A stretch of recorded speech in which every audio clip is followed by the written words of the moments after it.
यदि आपका भी किसी प्रकार का कोई भी सवाल है, आपको क्या करना, वो सवाल जाकर कमेंट बॉक्स में यहाँ पर पूछना है, और यानी आप इसी प्रकार से सवाल लिखेंगे, हम आपको बताएंगे आखिरकार आपको क्या करना, कैसे करना, कौन सा कानूनी प्रक्रिया आपको फॉलो करना है। अब यहाँ पर ये देखें सर, 5 डिसमिल रैयत बासगीत पर्चा बंदोबस्त जमीन है। अब रैयत ने 1985 में मुझे ये जमीन रजिस्ट्री कर दिया था, तब से आज तक इस जमीन पर घर बनाकर निवास कर रहा हूँ। 15 साल पहले जब जमाबंदी करवाने गया तो सीओ ने इनकार कर दिया और कहा कि बासगीत पर्चा की जमीन बेचने से पहले समहर्ता की अनुमति लेनी पड़ती है, ठीक है, अपर समहर्ता, ठीक है, और यहाँ पर जो है अपने अनुमति नहीं लिया, इसलिए ये आपका केवाला रद्दी है। महरूम यहाँ पर रैयत मेरा जो रिश्तेदार था, इसलिए मैं ही आज तक रिश्तेदार के नाम से ही लगान रसीद कटवा रहा हूँ। दया करके कोई उपाय बताएं जिससे कि रसीद मेरे नाम कट सके। देखें यहाँ पर जो है कि जो बासगीत पर्चा होता है ना, ठीक है, बासगीत जो पर्चा है, अब ये जमीन है और इस जमीन का मान लेते हैं बासगीत पर्चा किसी के पास है, तो ये मिलता किसको है, यानी उसको मिलेगा जिसको जमीन नहीं है।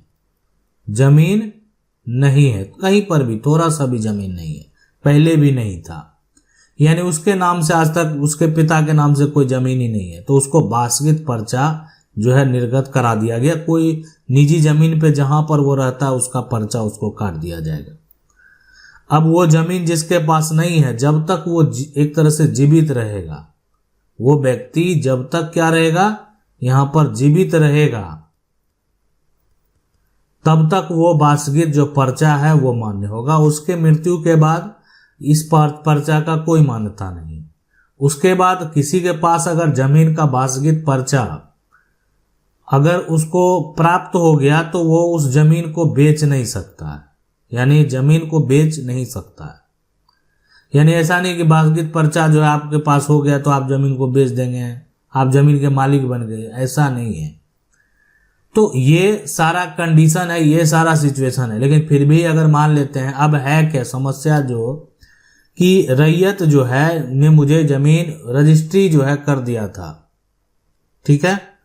तो देखें क्या होता है, आपका रजिस्ट्री, आपका सेल डीड तो मान्य है। अब जो रैयत में का परिवार का जो भी सदस्य होगा, तो पहले से वो बासगीत पर्चा निर्गत है, तो उसको आप क्या करा सकते हैं, कैंसिल करवा सकते, ठीक है, कैंसिल करवा दें। तो ये कैंसिल कराना जरूरी। मान लेते पहले से वो कोई रन कर रहा है, वो हो सकता है आपके नाम से, परिवार के नाम से, और फिर वो जमीन जो है आप वो रैयत क्या किया, बेच दिया दूसरे को। अच्छा, ये जमीन का अगर किसी ने पर्चा कटा लिया, ठीक है, पर्चा कटा लिया और उसका कब्जा भी है इस जमीन पर, अब कोई जमीन मालिक क्या किया, देखा पर्चा कटा लिया, वो जमीन को बेच दिया यहाँ पर। तो ऐसा सिचुएशन में तो ये जमीन का जब पहले पर्चा कट चुका है, अधिकारियों के द्वारा सारा प्रोसेस किया गया है, तो वैसी सिचुएशन में बेचने के बाद जमीन का केवाला तो हो जाएगा, लेकिन जो एक तरह से म्यूटेशन है वो दिक्कत होगा करने में। अब ये है कि उसको कानूनी लड़ाई लड़नी पड़ेगी पर्चा को फर्जी साबित करने में, पर्चा को गलत साबित करने में, पर्चा को जो है एक तरह से अवैध साबित करने में। पर्चा का जो कंडीशन है बना हुआ कानूनी तौर पर, उसको वो व्यक्ति फुलफिल करता है या नहीं करता है, ये देखना, ये जानना भी बेहद जरूरी है। अगला सवाल है सर, मेरे दादा परदादा पिछले 100 साल से जमीन जोत रहे थे, एक यहाँ पर अब मैं जोत रहा हूं, तो अब जमीन है, पूर्वज भी खेती करते थे, ये भी खेती कर रहे हैं, तो जमीन में मेरा यहाँ पर जो है काश्तकार के रूप में नाम दर्ज है। वर्ष 1976 में फैसला हुआ कि जमीन में जोत रहा हूं उसमें से आधी जमीन मालिक को जाएगी, किंतु मालिक ने वर्ष 1976-25 तक कब्जा लेने का कोई दावा नहीं किया। 49 वर्ष बीत जाने के बाद मालिक अब अपनी जमीन के लिए मुझे नोटिस भेज रहा है, जबकि मैं, मेरे पिता उस जमीन को 50 साल से यहाँ पर जो है बो रहे हैं, ठीक है, और यहाँ पर कब्जा हमारा है, तो क्या हम इस जमीन मालिकों को मिल सकते हैं? देखें, आप अपना पक्ष अपने तरीके से, सही तरीके से रखेंगे कि आपका यहाँ पर सबसे बड़ी बात है कि 1976 में जो फैसला है, क्या उस फैसला का कोई भी साक्ष्य आपके पास मौजूद है?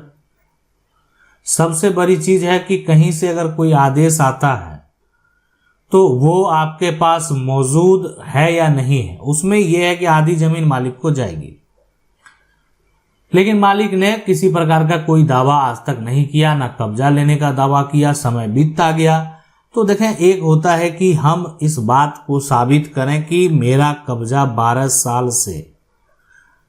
साल से अधिक समय से है, अधिक यहाँ पर समय से कब्जा है, और ये बात और शांतिपूर्ण कब्जा है, इसलिए कि 1976 के बाद कोई कब्जा लेने नहीं आया और आज नोटिस भेज रहा है, तो समझ सकते हैं कितना साल बाद दावा किया गया। नया उत्तराधिकारी होगा, जमीन की थोड़ी जानकारी प्राप्त करके और वो जो है एक तरह से आपके ऊपर केस फाइल कर दी, लेकिन आपको अपना पक्ष रखने का अधिकार है।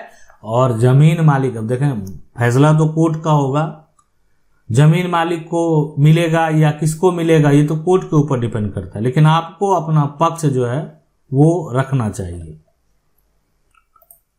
और यदि आप ये साबित करने में सफल हो जाते हैं तो फिर आपके पक्ष में फैसला होगा।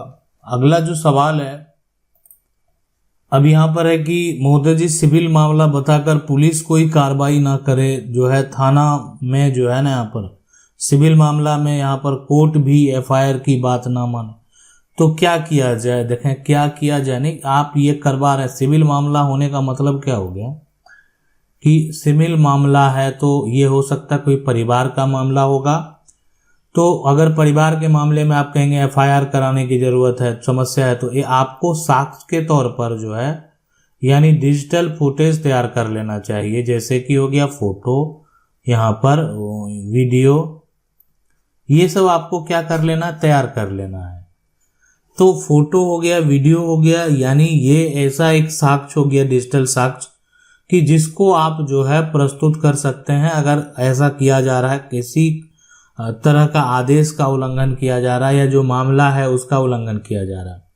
अब रही बात एफआईआर के पर कार्रवाई की, देखें एफआईआर पर क्या होता है कि अगर कोई मामला सिविल पर चल रहा होता है और आप एफआईआर करेंगे तो उसका समस्या का निदान तो नहीं होगा, लेकिन यहाँ पर वो कार्य करने से अगर कोई एक पार्टी जो है उसका उल्लंघन करता है तो उस कार्य को करने से रोका जाएगा, पुलिस के द्वारा रोका जाएगा।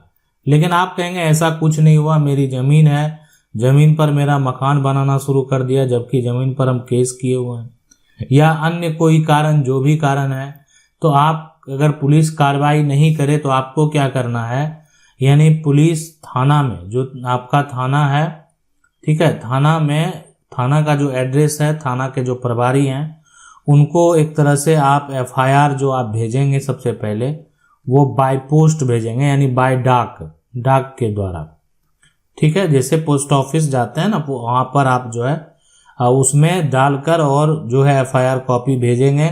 साथ में आप वहाँ पर आप चाहें तो एसपी के पास भी इसको बाय डाक जो है सेंड कर सकते हैं, भेज सकते हैं। अब ये क्या होता है, जब आप पोस्ट भेजते हैं ना तो आपको उसका एक तरह से एक रिसीविंग दिया जाता है, स्लिप दिया जाता है, तो ये रिसीविंग ही आपका यहाँ पर साक्ष्य के तौर पर प्रूफ है कि आपने कंप्लेन किया था। मान लेते हैं कल को मामला जब कोर्ट में जाता है ना और आप आवेदन जाकर दे दिए लेकिन रिसीविंग नहीं लिए, वहां से कोई वेरीफाई आपने नहीं करवाया, तो वैसे सिचुएशन में मान लेते हैं जब बात होती है कि पुलिस आकर बताएं आखिर क्या कर रहे थे आप, तो वो डायरेक्ट बोल देते हैं कि मेरे पास तो आवेदन ही नहीं आया है, ठीक है, यानी ये चीज स्पष्ट तरीके से आप पर ब्लेम कर। लेकिन अगर ये आप कर देते हैं ना तो ये ऐसा एक साक्ष्य हो जाता है कि आपने एफआईआर किया, पुलिस ने कार्रवाई नहीं की। अगला यहाँ पर है, जमीन अगर माँ के नाम है तो वंशावली माँ के नाम से बनेगा या पिता के नाम से। देखें वंशा, आप जो वंश है ना, आप जो वंश हैं यानी वो आप पिता और माता, दोनों को मिलने के बाद आपका वंश आगे चला है।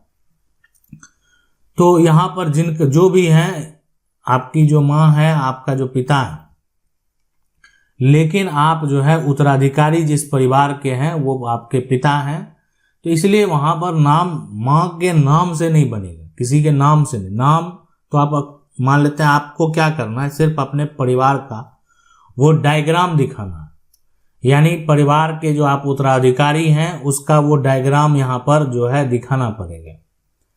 तो ये होता है पूरा प्रक्रिया कि जमीन अगर मान लेते हैं कि माँ के नाम पर है, तो वैसे सिचुएशन, वैसे कंडीशन में और पिता यानी दोनों का नाम आप जो है दर्ज करा सकते हैं।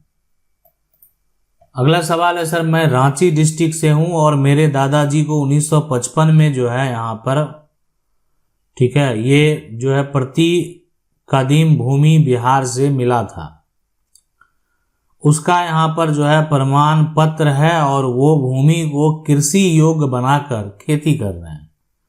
वर्तमान 2025 में रांची सर्वे सेटलमेंट ऑफिस से यहाँ पर जो है बंदा यहाँ पर पर्चा निकाला तो उसमें मेरा दादाजी का नाम है, पर यहाँ पर जो है जो भी है भूमि जो है पोर्टल खतियान गैर मजरूआ खास दिखा रहा है और रजिस्टर 2 में भी नाम यहाँ पर जो है नहीं दिखा रहा है।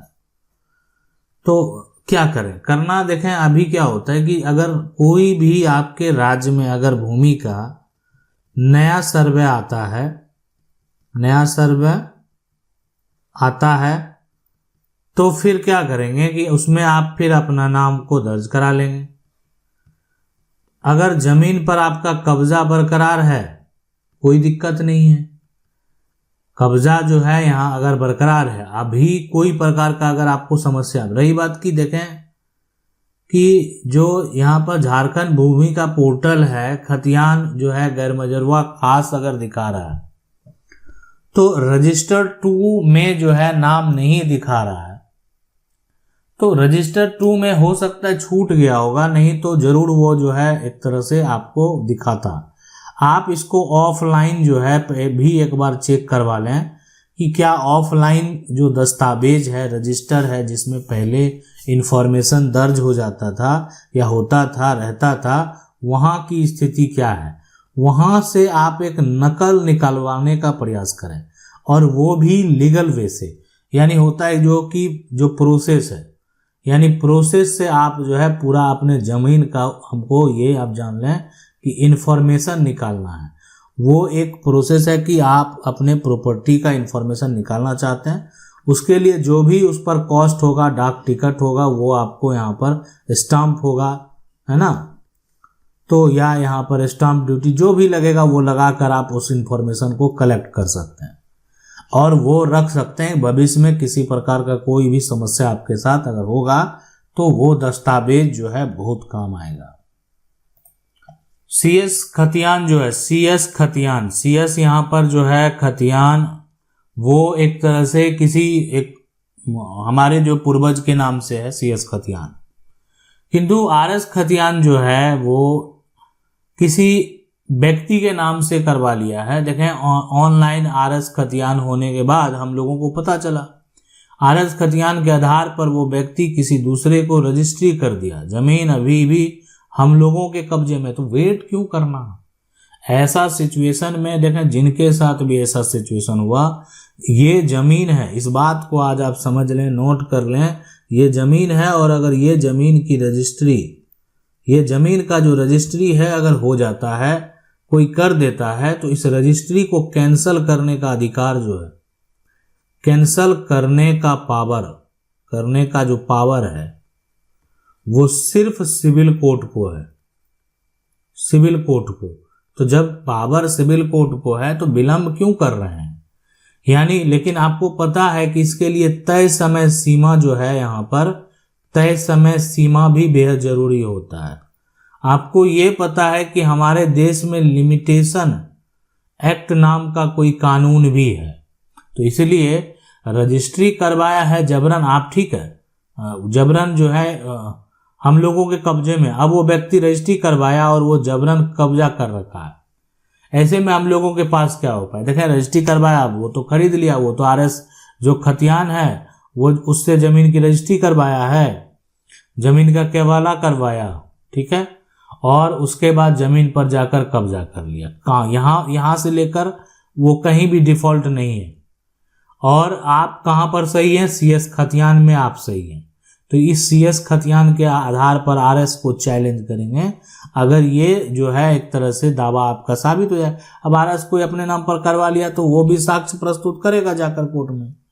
जज साहब तो ये पूछेंगे ना कि RS जो खतियान है, दोबारा जो भूमि का सर्वेक्षण हुआ तो आपका किस आधार पे हुआ, आपको पता है, आपके पूर्वज के जो नाम आए या आपके पिता के नाम आए, कैसे नाम आए, कोई जानकारी है? आप अपने आसपास के ऐसे लोग जो है लाएं, गवाह लाएं। अगर ठीक है आपको नहीं है तो ये पूछते हैं किससे, भूमि सर्वेक्षण वाले से, अब उससे रिपोर्ट मांगा जाएगा, बताएं इनका सर्वे कैसे हुआ था, किस आधार पर हुआ था। तो हर बात तो लिखा हुआ है, वहां पर मेंशन है। अब कोई, लेकिन जो भी बात हुआ है वो साक्ष्य जो है एक तरह से अगर प्रस्तुत, अब मिला ही नहीं कोई साक्ष्य, अब वो भी कंफ्यूज है, जो भूमि सर्वेक्षण है विभाग है वो भी कंफ्यूज है कि आखिर इस CS खतियान वाला RS बना कैसे। तो कोई साक्ष्य नहीं मिला है ना, कैसे हुआ, तो इसका मतलब है ये त्रुटि हुई है, त्रुटि हुई है तो इसमें सुधार का आदेश होगा। और उसके बाद जो भी हो, केवाला हो, कब्जा हो, दाखिल खारिज हो, सारा कुछ जो है आपको वापस मिल जाएगा। और केवाला का उसी समय जो है मान्यता भी क्या हो जाएगा, रद्द हो जाएगा। अगला जो सवाल है सर, हमारे दादाजी ने 1967 में जमीन खरीदा था लेकिन उसकी रजिस्ट्री नहीं करा पाई, बस उसका जो है केवाला है पास है और कब्जा भी हमारे पास है। अब उस जमीन से जो है रेलवे लाइन जा रहा है, उसका मुआवजा जो है किसको मिलेगा, और उस जमीन को जो है एक तरह से हमारे है ना नाम से कैसे करें जो है, प्लीज सर इसका सॉल्यूशन बताएं। तो देखें आपके दादाजी जमीन का जो है रजिस्ट्री करवाए हैं, ठीक है, खरीदा।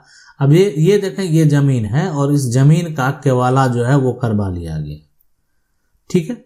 अब ये केवाला जो करवाए ये किनके नाम पर है, वर्तमान में दादाजी के नाम पर है, और इनका कब्जा भी है, और जो है जमीन रेलवे में जा रही है उसका मुआवजा किसको मिलेगा, हमारे नाम से जो है ना कैसे करें। तो सबसे पहले जो केवाला है ना, अगर आप इसका दाखिल खारिज करा लेते तो ये क्या होता, ये जमीन जो है आपके दादा के नाम से कायम हो जाता, यानी दादा के नाम से होता, ठीक है, दादा के नाम से। तो अगर आपका दाखिल खारिज हुआ है, दादा के नाम से है, तब तो आप क्या कर सकते हैं कि आप जितने भी उत्तराधिकारी वर्तमान में हैं जो जीवित हैं और जो हिस्सेदार भी हैं, वो पंचनामा जो है एक तरह से पंचनामा पर जमीन को मेंशन करके ऑनलाइन म्यूटेशन के लिए अप्लाई कर देंगे। इससे होगा क्या कि ये जमीन अब आपके नाम पर ट्रांसफर हो जाएगा, और अगर भूमि अधिग्रहण होता है रेलवे के द्वारा तो वैसे में सभी के खाते में जो भी अमाउंट तय होगा सभी के खाते में भेजा जाएगा। तो इसमें किसी प्रकार का कोई समस्या नहीं होगा, आपका शेयर हक जो है वो बराबर आपको मिल जाएगा। तो ये है कि अगर आप जो है मुआवजे की बात आपने की है तो मुआवजा यहाँ पर, लेकिन अगर आप जो है दाखिल खारिज आप नहीं कराए हैं, म्यूटेशन आपके नाम कायम नहीं है, तो फिर तो केवाला के आधार पर आपको चैलेंज करना पड़ेगा, दावा करना पड़ेगा। और ऐसे सिचुएशन में फिर आप जो है एक तरह से थोड़ा समस्या उत्पन्न होगा। देखें कानूनी अधिकार तो आपका है ही, इसमें कोई संदेह नहीं है कि अगर ये जमीन है और इस जमीन का कोई व्यक्ति केवाला कर दिया तो वो जमीन का मालिक और जमीन मालिक के जितने बच्चे हैं उस पर से उसका अधिकार खत्म हो गया। तो इसलिए जब जो व्यक्ति के पास केवाला है उसके पास जो है कानूनी तौर पर अधिकार तो है ही, लेकिन धोखा हो जाता है इसलिए कि केवाला के आधार पर वो दाखिल खारिज नहीं कराया। केवाला के आधार पर वो जमीन का अगर रसीद कटा लेता, सरकार को अगर राजस्व देता, तो यहाँ पर दस्तावेज को के लिए सोचने की जरूरत ही नहीं होती। कल को अगर ये मुआवजा दूसरे के पास चला जाएगा फिर आपको कोर्ट में इसकी लड़ाई लड़नी पड़ेगी, यानी फिर कोर्ट में आप जाएंगे, केस फाइल करेंगे, अपना समस्या जो है बताएंगे, अपना समस्या रखेंगे, ये सब समस्या जो है उत्पन्न होता है। अगला सवाल है सर, मेरे पापा जी के नाम से एक प्लॉट है, उसका एक हिस्सेदार जो है घर बना लिया बिना बंटवारा का, हम बोले बंटवारा करने के लिए तो तैयार नहीं हुए, कुछ दिनों के लिए यहाँ पर रोक दिया घर बनाने। जब हम चले गए बाहर तब फिर से शुरू कर दिया घर बनाने और जो है बना लिया चुपके से। दूसरा हिस्सेदार से जो है यहाँ पर आगे से एक खेसरा का पूरा जमीन रजिस्ट्री करा लिया, जिनसे 2 और हिस्सेदार का हिस्सा था। अब हमने बंटवारा केस जो है फाइल कर दिया और बाद में टाइटल सूट भी फाइल किया है। प्लीज बताएं। बिल्कुल आपने सही किया। देखें हिस्सेदार जो है ना, सबसे बड़ी बात है कि यहाँ पर बिल्कुल आपने सही कर दिया है। हिस्सेदार कोई भी हो, हिस्सेदार जो है बिना बंटवारा के संपत्ति जो है, बिना बंटवारा के जो है संपत्ति को अगर बेचता है, संपत्ति को अगर क्या करता है यहाँ पर बेचता है, वैसी सिचुएशन में अगर आप ऑब्जेक्शन लगाना चाहें, आप अपना दावा जो है वो पेश करना चाहें तो पेश कर सकते हैं। आप कानूनी तरीके से जो है उस संपत्ति को प्राप्त कर सकते हैं। सर हमारे यहाँ जो है खतौनी में पापा का नाम शो कर रहा है। देखें यहाँ पर जो खतौनी है ना, खतौनी में शो कर रहा है किसका नाम? पापा का नाम। पापा का नाम यहाँ पर दिखा रहा है। अब है कि जो शो कर रहा है उस पर 20 साल से कोई कब्जा किया हुआ है। तो सबसे पहले 20 साल से जिसका कब्जा है ना, 20 साल से जिसका कब्जा है, ठीक है, जिसका यहाँ पर कब्जा है उससे जाकर पूछें कि आखिर आप 20 साल से जो जमीन को कब्जा करके बैठे हुए हैं, किस आधार पर 20 साल से जमीन को कब्जा किए हुए हैं, क्यों किए हुए हैं? 20 साल से जो है कब्जा करने का वजह क्या है? तो इसलिए कि जो भी कारण रहा होगा, अगर मान लेते आप अपनी जमीन का कब्जा वापस जो है लेना चाहते हैं तो उसके ऊपर आप जो है एक तरह से एक FIR दर्ज कराएंगे अगर आपकी जमीन है तो। साथ में जो मजिस्ट्रेट हैं, जो जिला कलेक्टर हैं, उनके पास जो है भी आवेदन देंगे, है ना, उनके पास भी आप केस दर्ज करा देंगे, है ना। आप जो है SDM कोर्ट में जाकर धारा 163 लगाकर उस पर स्टे लगवा देंगे। और यानी फिर भी अगर वो जो है इन सभी प्रक्रिया को नहीं फॉलो करता है तो फिर तो डायरेक्ट सिविल कोर्ट उसको जो है एक तरह से ले जाएंगे, दावा करेंगे। तो अगर आपके नाम की वो संपत्ति है, वो जो है ना, ये 20 साल जिसका कब्जा है, क्या है नहीं है, इस बात को स्पष्ट जो है तरीके से वो क्या साबित करता नहीं करता, लेकिन यहाँ पर कानूनी तौर पर वो जो एक तरह से दस्तावेज है वो आपके यहाँ पर पापा के नाम से जो है दर्ज है, उनका अधिकार है और आप उस पर जो है कानूनी तौर पर दावा पेश कर सकते हैं। अगला देखें सर, जमीन मेरे परदादा के नाम से है पर उसका कोई बेटा नहीं है, 2 बेटी है ना, जिसमें बड़ी बेटी को जो है यहाँ पर घर जमीन यहाँ है पर जो है अब 38 साल बाद छोटी बेटी का बेटा हिस्सा मांग रहा है। तो देखें सबसे बड़ी बात क्या है कि जो परदादा यहाँ पर जो है ना है पर उसका कोई बेटा नहीं है। अब क्या होता है कि बेटा नहीं है, ठीक है, तो बेटा नहीं है तो मान लेते हैं पिता है और पिता का क्या है, सिर्फ 2 बेटी है, ये भी बेटी है, अब ये भी बेटी है, अब ये जो मान लेते हैं बड़ी बेटी है, ये बड़ी बेटी है, ये यहाँ पर छोटी बेटी है। अब इनका जो है बाद में 38 साल बाद छोटी बेटी का जो बेटा होता है वो हक मांगता, देखा अपना नाना का, वो तो उत्तराधिकारी है, इसका संपत्ति अगर आप मौखिक तौर पर प्राप्त किए हैं तो फिर कभी भी ये बेटा संपत्ति कानूनी तौर पर वापस ले लेगा। अरे ये जो है ना, इनके माँ जो है इनके माँ इस संपत्ति के उत्तराधिकारी हैं, बेटा नहीं है तो बेटी सारा संपत्ति का हकदार होगा, है ना, हकदार होगी, तो बेटी को सारा संपत्ति मिलेगा। लेकिन अब मान लेते कोई संपत्ति ले लिया, अब वो संपत्ति जो लिया है मौखिक तरीके से लिया है, उसके पास कोई कागजात नहीं बना, या इनके द्वारा किसी प्रकार का ना कोई वसीयत किया गया, ना कोई इनके द्वारा कहीं गिफ्ट किया गया, ना जमीन का कहीं पर इनके द्वारा केवाला बैनामा किया गया, तो इसलिए ऐसा कुछ किया नहीं गया। तो ऐसे सिचुएशन में ये कानूनी दावा जो है 38 साल या 50 साल बाद भी कर सकते हैं। और रही बात की यहाँ पर कि वो जमीन जो है, ठीक है, अब बड़ी बेटी को मान लेते हैं घर जमाई रखा गया, तो देखें हर चीज का एक लीगल प्रोसेस होता है, हम बताएंगे आखिरकार किसी को हम अगर रखते हैं तो अगर किसी को जो है पोजीशन देते हैं तो क्या क्या कानूनी प्रक्रिया फॉलो करना पड़ता है। लेकिन मैंने क्या बोला कि जो भी हुआ अगर मौखिक तरीके से हुआ वैसे सिचुएशन में दावेदारी हो सकती है। अगला सवाल है, हमारी दुकान है और जो हमने एक डॉक्टर को रेंट पर दे दी, कुछ पैसा एडवांस लिए थे, उसमें जब से ना कोई रेंट दिया और जो है यहाँ पर अगर दुकान जो है खाली कराना चाहते हैं तो जो है यहाँ पर उसने कोर्ट केस कर दिया।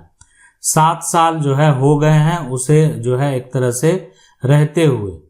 हमारे पास जो है इतना पैसा भी नहीं है जो सिविल कोर्ट जाकर जो है कुछ यहाँ पर बता दो क्या करें और क्या यहाँ पर एसडीएम के जो है पास जाने जो है कुछ होगा, प्लीज बता दो। देखें, ये अगर आपने रेंट पर दे दी है और कुछ पैसा एडवांस लिए और उसमें जब से न कोई रेंट दिया और अगर दुकान खाली जो है यहाँ पर कराने जाते हैं तो उसने जो है कोर्ट केस कर दिया है, 7 साल हो गया। देखें कौन सा कोर्ट में क्या केस किया है उसकी बात यहाँ पर नहीं करने वाले हैं। अब आप देखें, सबसे पहले अगर वो सिविल कोर्ट चला गया होगा, अगर वो सिविल कोर्ट गया होगा, सिविल कोर्ट में उनके द्वारा केस किया गया होगा, तो वैसे सिचुएशन में भी आप क्या कर सकते हैं कि एक तो सबसे पहले उनके खिलाफ एक एफआईआर दर्ज करा दें। हम आपको बोले ना कि एफआईआर, आप कहते हैं कि एफआईआर जाते हैं, पुलिस कार्रवाई नहीं करती। अगर आपके मन में ऐसा चला हुआ है तो हम बोले हैं कि देखें एफआईआर आप जो है बाय डाक के द्वारा कर दें ताकि आपको एक रिसीविंग मिल जाएगा और आप वहां पर जो भी पुलिस के वरिष्ठ अधिकारी भी हैं उनको भी बाय डाक द्वारा आप अपना आवेदन भेज दें। अब जो है साथ में अगर आप मेल करना जानते हैं या नहीं करना जानते हैं तो आप किसी से मेल भी भिजवा सकते हैं। तो ये सारा प्रक्रिया आपको फॉलो कर लेना है। अब रही बात की आगे का प्रक्रिया, तो आगे जो मजिस्ट्रेट हैं एसडीएम के पास आप जाकर खुद से मिल सकते हैं कि आप मेरे साथ ये समस्या है कि देखें मेरा एक दुकान है और जो हम रेंट पर दिए और देखें अब हमको वो जो है दुकान खाली नहीं करके दे रहा है। ठीक है, तो ये जो है बिल्कुल देखें ये अवैध तरीके से कोई जबरन आपकी प्रॉपर्टी पर आकर कब्जा कर लिया। अब कोई अगर रेंट पर लिया है उसके पास कागजात नहीं है तो कभी भी, बहुत सारे ऐसे जजमेंट है सुप्रीम कोर्ट के जहां स्पष्ट तरीके से कहा गया है कि अगर कोई किराए यहाँ पर जो है ना किराए पर लिया गया संपत्ति का आप मालिकाना का दावा नहीं कर सकते, है ना। लेकिन यहाँ पर हमारे देश में कानून है, किराया के लिए जो है एक तरह से रेंट का एग्रीमेंट बनता है। जो लोग नहीं बनाते हैं और वो बना लेना चाहिए, कम से कम फर्स्ट टाइम भी अगर वो बना लेंगे तो फिर ये एग्रीमेंट क्या होता है कि एग्रीमेंट से 1 मिनट भी अगर आप बाहर रहेंगे तो उस एग्रीमेंट पर किसको पावर है, क्या करना है, किसको एक्शन लेना है, सब सारा नियम प्रक्रिया बना हुआ है। तो हम रेंट एग्रीमेंट के बारे में जो है ना पूरा प्रक्रिया बता देंगे ताकि आप उसको समझ पाएं। अगला सवाल है, सर अगर यहाँ पर जो है लैंड बाय किए हुए 20 साल हो गया, 20 साल से ज़्यादा टाइम से जो है रहकर घर बना के फिर जो है यहाँ पर रजिस्ट्री करवाई यहाँ पर नहीं और जिससे जो है लैंड ली उसका डेथ हो गया। रजिस्ट्री के लिए जो वहाँ पर उनसे लड़के के पास गए तो वो रजिस्ट्री को ना कर दिए। वहाँ पर जो है रहते हुए जो है ना बिजली बिल वगैरह हाउस टैक्स जो 20 साल से ज़्यादा टाइम हो गया। फिर क्या सॉल्यूशन है, अगर वो अब रजिस्ट्री को करने को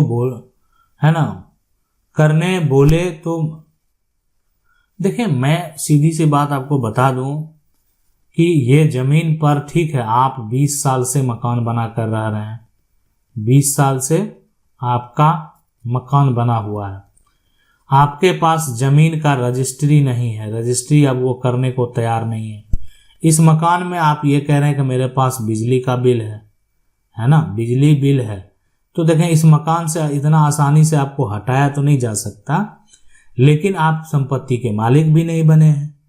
ठीक है, आपके पास जो है मकान का टैक्स भी है, मकान का यहाँ पर टैक्स सारा कुछ है, आप इसने बनाए हैं और ये साबित आपको करना पड़ेगा। और लेकिन आप जमीन खरीदे ये भी साक्ष्य कानूनी तौर पर आपको देना होगा कि आपने किस आधार पर कैसे क्या खरीदा है, कितना पैसा जो है आप वहां पर दिए हैं, ठीक है, या आप उनको कब पैसा दिए, क्या प्रक्रिया हुआ, क्या बीच की बात हुई, कोई ऐसा साक्ष्य जो है प्रस्तुत करना होगा। इससे क्या होता है कि देखें एक तो आप मकान बना कर रह रहे हैं, दूसरी बात क्या है कि अब वो जो है किसी कारण से जो उनकी डेथ हो गई है, अब उनके लड़के पर आप केस फाइल करेंगे कि देखें ये हम तो मकान बनाकर रह रहे हैं, 20 साल हो गया और इनसे उनसे मेरा अच्छा रिलेशन था और वो उनसे रजिस्ट्री जो हम नहीं करवा पाए, किसी वो बीमार हो गए, है ना। ये हो गया कि खरीदने के बाद वो बीमार हो गए और बीमार होने के बाद जो है बीमार हुए तो कुछ समय बाद उनकी मृत्यु हो गई। धीरे धीरे वो बीमार ही रहे, बाहर इलाज करवाने लगे, बहुत सारे देखें आरोप, जब वो साबित करे बेटा उसका आकर कि कब बीमार थे कब बीमार नहीं थे, बताए अपने पिता के बारे में। देखें सही बात है कि देखें अगर यहाँ पर बात होती है ईमानदारी की भी, अगर बेटे को पता है कि मेरे पिता के द्वारा बेचा गया है तो जमीन का केवाला जाकर उसको कर देना चाहिए। अब कानूनी विवाद में अब अपने पिता के बीमार का जो है बहुत सारी प्रक्रिया होता है ना, कि आप मान लेते जाकर आरोप लग गया बेटा के ऊपर कि आपके पिता जो है 10 साल 20-15 साल पहले 18 साल पहले बीमार थे। अब वो साबित कर रहे हैं कि मेरा पिता इधर बीमार हुए, 2 साल पहले बीमार हुए, तो ये भी सवाल होता है 2 साल पहले पिता बीमार हुए तो फिर जो है 20 साल से आपके पिता जमीन को क्यों नहीं ढूंढे। ये हो गया एक समझ यहाँ पर। और आज आपको पहले जो है कोर्ट में जाना चाहिए कि ताकि जो है ना कोर्ट को भी लगे कि जमीन का जब ये मालिक है तो अब 20 साल हो गया है, मकान का जो बिजली बिल हाउस टैक्स जा रहा है, तो आप जाकर कोर्ट में जो है एक तरह से क्यों नहीं ये जाकर कहे कि ये जमीन हमारी है, हमारी जमीन पर मकान बना हुआ है, किसी प्रकार का दावा क्यों नहीं किया गया। तो ये सभी चीजें हैं, है ना, जो कि आप उस आधार पर जो है केस को जीतते हैं और कहीं ना कहीं जो पक्ष होता है वो उसको मजबूत करना होता है। और आपके पक्ष के भी कुछ ऐसे लोग होने चाहिए जो आपके पक्ष में जमीन विवाद में, संपत्ति विवाद में गवाही जो है जाकर दे। अगला जो सवाल है ये कह रहे हैं जमीन का वंशावली होता है, और जैसे कि 1903 में CS सर्वे बिल्कुल सही है, और 1954 में RS सर्वे, ठीक है, MS सर्वे 1989 में खतियान प्रकाशन किया गया। उसके बाद प्रकाशन का कागजी आधार जो है यहाँ पर दलील ही नहीं है सरकार के पास, जमीन संबंधित जो है रिकॉर्ड खतियान अनसुनी मनमानी भ्रष्टाचार पर जो है रसीददार लोगों का बनाया गया, जिसका मिलान नहीं हो रहा है, जबकि मिलान होना चाहिए था। आज़ादी के पहले का जो है यहाँ पर पूर्णिया जमींदारी का मूल कागजात सरकार के पास नहीं है। तो देखिए सरकार के पास तो होगा, हो सकता है सरकार प्रस्तुत नहीं कर रही है, सरकार के पास तो रिकॉर्ड कहीं ना कहीं रखा हुआ मेंशन किया हुआ होगा ही। आप मामला को जब कोर्ट में ले जाइएगा, जब मान लेते हैं मामला हाई कोर्ट से आदेश आ जाएगा कि आप कागज प्रस्तुत कीजिए, कोई भी केस में से आ गया तो देख लेंगे कैसे सरकार के द्वारा जो है सारे दस्तावेज निकाले जाते हैं। हाँ, अभिलेख विभाग में अगर आप जाते होंगे तो वहां पर उसको जो है एक तरह से वहां पर साफ साफ स्पष्ट तरीके से ये कह दिया जाता होगा कि ये पुराना कोई इंफॉर्मेशन नहीं है। लेकिन देखें ये हुआ एक्चुअली में क्या है, बिल्कुल मिलान होना चाहिए। देखें CS जो पुराना सर्वे है उसी के आधार पर नया जो है खतियान बनना चाहिए। इसमें बहुत सारे लोगों का जो जमीन जो CS में जिसका जमीन मौजूद है और नया भूमि सर्वेक्षण में उनको जो है एक तरह से जमीन मालिक से हटा दिया, दूसरे के नाम से जमीन दर्ज कर दिया। तो इसमें क्या हुआ कि CS से जो लड़ने वाले लोग थे, जिनको जानकारी थी, तो वो लोग क्या किए, कानूनी प्रक्रिया के तहत जो है जमीन को वापस प्राप्त कर लिए। अब लेकिन जिनको जानकारी नहीं है, जो गरीब लोग थे, उनके पास जमीन कम था, वो क्या हुआ, कोई ऐसा आदमी के नाम से जाकर जमीन का जो है दस्तावेज तैयार हो गया। अब जो लड़ ही नहीं रहे हैं और वो जमीन किसी दूसरे के हाथ बिक भी गया। तो ये तमाम समस्याएं जो देखने को आपको मिलेंगे, लेकिन इन समस्या का हल आखिर निकलेगा कहाँ। आप जाएंगे सरकार के कार्यालय में, आपसे बात नहीं किया जाएगा इससे संबंधित। तो इसके लिए विकल्प क्या है ये भी जानना बेहद जरूरी है। इसलिए देखें इसके लिए विकल्प क्या है, आप लड़ाई किससे लड़ेंगे, सबसे पहले सरकार से। गड़बड़ी, ये तो जो गड़बड़ी हुई वो सरकार से सवाल पूछना है, तो सरकार से सवाल पूछना है। आप सरकार के अधिकारी से जाकर जो है अगर उनसे जाकर बहस आप कर लेते हैं तो आपके ऊपर कानूनी कार्रवाई करने का प्रयास करेंगे वो। तो इसलिए बेहतर विकल्प यही है कि मामले को आप कोर्ट में लेकर चले जाएं, ठीक है। मामला को अगर आप कोर्ट में लेकर जाएंगे, हाई कोर्ट में लेकर जाएंगे, तो वैसे सिचुएशन, वैसे कंडीशन में अब हाई कोर्ट के द्वारा जब एक तरह से जवाब मांगा जाएगा, ठीक है, या मामला सुप्रीम कोर्ट में गया, जब वहां से जवाब मांगा जाएगा, तब सरकार को पता चलेगा कि क्या सही है क्या गलत है। अगला सवाल है सर, मैं आपका सभी वीडियो देखता हूं सर, मुझे ये बताएं कि यहाँ पर खतियानी जमीन पर टाइटल सूट चल रहा है, पुराना खतियान नहीं मिल रहा है, नया खतियान मेरे यहाँ पर दादा परदादा के नाम से लिखा हुआ है, उसके अलावा कोई यहाँ पर साक्ष्य नहीं है। तो उसके पास जो है ना ही मेरे पास जो है एक तरह से कि दोनों फरीकैन जो है यहाँ पर लिखा, दूसरा फरीकैन जो है यहाँ पर दियाद जो भी है तैयार नहीं है, मानने को तैयार नहीं है। तो क्या करें? देखें, सबसे बड़ी बात है कि आप अपने आधार पर अपना दावा करते हैं, ये आपका आधार है, ठीक है। रही बात अभी वर्तमान स्थिति में, अगर मान लेते हैं जो पुराना खतियान नया खतियान का जो भी है, बात यहाँ पर है क्या, है ना, लिखकर उसके अलावा कोई साक्ष्य नहीं है, उसके पास ना ही मेरे पास जो है यहाँ पर कि दोनों फरीकैन है, लेकिन दूसरा फरीकैन जो है यहाँ पर दियाद मानने को तैयार नहीं है। तो देखें, दूसरा फरीकैन का दियाद है, वो मानने को तैयार हो या नहीं हो उससे कोई लेना देना नहीं है, ठीक है।